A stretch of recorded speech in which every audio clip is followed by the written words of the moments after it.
रात को परम सुंदर सजे हुए वासगृह में शयन करके प्रातःकाल भगवान शिव का जनवासे में आगमन ब्रह्मा जी कहते हैं तात। तदनंतर भाग्यवानों में श्रेष्ठ और चतुर गिरिराज हिमवानु ने बारातियों को भोजन कराने के लिए अपने आंगन को सुंदर ढंग से सजाया तथा अपने पुत्रों एवं अन्यान्य पर्वतों को भेजकर शिव सहित सब देवताओं को भोजन के लिए बुलाया। जब सब लोग आ गए तब उनको बड़े आदर के साथ उत्तमोत्तम भोज्य पदार्थों का भोजन कराया। भोजन के पश्चात हाथ मुंह धो कुल्ला करके विष्णु आदि सब देवता विश्राम के लिए प्रसन्नता पूर्वक अपने अपने डेरे में गए।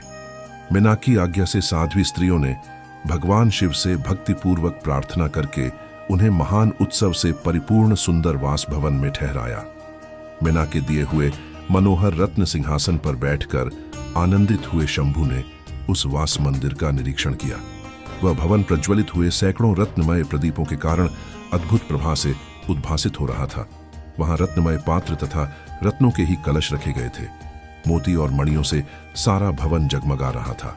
रत्नमय दर्पण की शोभा से संपन्न तथा श्वेत छंवरों से अलंकृत था। मुक्ता मणियों की सुंदर मालाओं बंधनवारों से आवेष्टित हुआ वह वास भवन बड़ा समृद्धशाली दिखाई देता था। उसकी कहीं उपमा नहीं थी।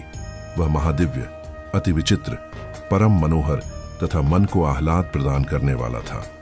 उसके फर्श पर नाना प्रकार की रचनाएं की गई थीं। बेल बूटे निकाले गए थे। शिव जी के दिए हुए वर का ही महान एवं अनुपम प्रभाव दिखाता हुआ वह शोभाशाली भवन शिवलोक के नाम से प्रसिद्ध किया गया था। नाना प्रकार के सुगंधित श्रेष्ठ द्रव्यों से सुवासित तथा सुंदर प्रकाश से परिपूर्ण था। वहां चंदन और अग्र की सम्मिलित गंध फैल रही थी। उस भवन में फूलों की सेज बिछी हुई थी। विश्वकर्मा का बनाया हुआ वह भवन नाना प्रकार के विचित्र चित्रों से सुसज्जित था। श्रेष्ठ रत्नों की सारभूत मणियों से निर्मित सुंदर हारों द्वारा उस वासगृह को अलंकृत किया गया था। उसमें विश्वकर्मा द्वारा निर्मित कृत्रिम वैकुंठ, ब्रह्मलोक, कैलाश, इंद्र भवन तथा शिवलोक आदि दिख रहे थे। ऐसे आश्चर्यजनक शोभा से संपन्न उस वास भवन को देखकर गिरिराज हिमालय की प्रशंसा करते हुए भगवान महेश्वर बहुत संतुष्ट हुए। वहां अति रमणीय रत्न जटित उत्तम पलंग पर परमेश्वर शिव बड़ी प्रसन्नता से लीला पूर्वक सोए।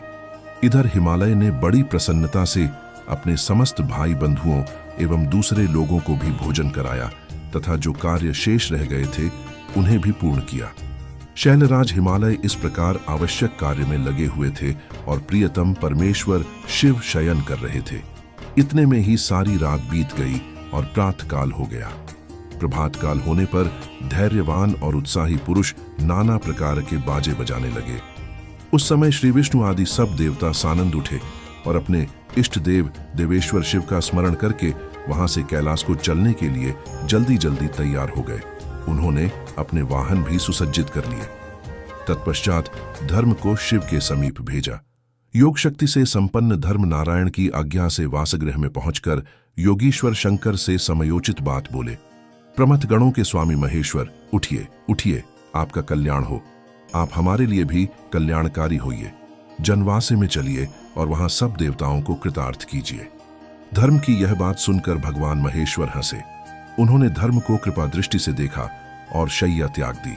इसके बाद धर्म से हंसते हुए कहा, तुम आगे चलो, मैं भी वहां शीघ्र ही आऊंगा, इसमें संशय नहीं है। भगवान शिव के ऐसा कहने पर धर्म जनवासे में गए। तत्पश्चात शंभु भी स्वयं वहां जाने को उद्यत हुए। यह जानकर महान उत्सव मनाती हुई स्त्रियां वहां आईं और भगवान शंभु के युगल चरणार विंदों का दर्शन करती हुई मंगल गान करने लगीं। तदनंतर लोकाचार का पालन करते हुए शंभु प्रातःकालिक कृत्य करके मीना और हिमालय की आज्ञा ले जनवासे को गए। मुने, उस समय बड़ा भारी उत्सव हुआ। वेद मंत्रों की ध्वनि होने लगी और लोग चारों प्रकार के बाजे बजाने लगे। अपने स्थान पर आकर शंभु ने काचारवश मुनियों को, विष्णु को और मुझको प्रणाम किया। फिर देवता आदि ने उनकी वंदना की। उस समय जय जयकार, नमस्कार तथा वेद मंत्रोच्चारण की मंगलदायिनी ध्वनि होने लगी। इससे सब ओर कोलाहल छा गया। ओम नमः शिवाय।